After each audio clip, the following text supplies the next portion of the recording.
Israel and Hamas are now in the second week of heavy fighting.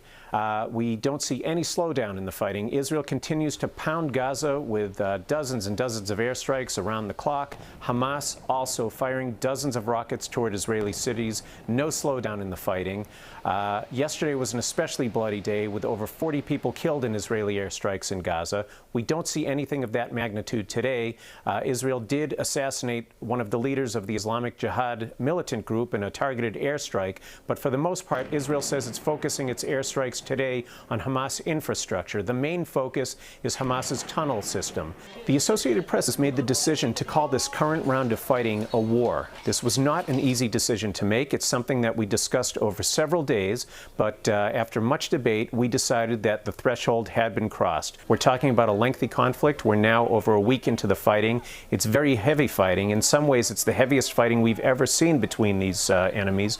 We also see a change in the type of weapons that have been used and the types of targets. Israel is not only striking military bases and weapons and so forth. It started to go after Hamas leaders, political leaders, military leaders, assassinations. So there's a major escalation here. The fighting is heavier, more weapons, more fighting, no end in sight.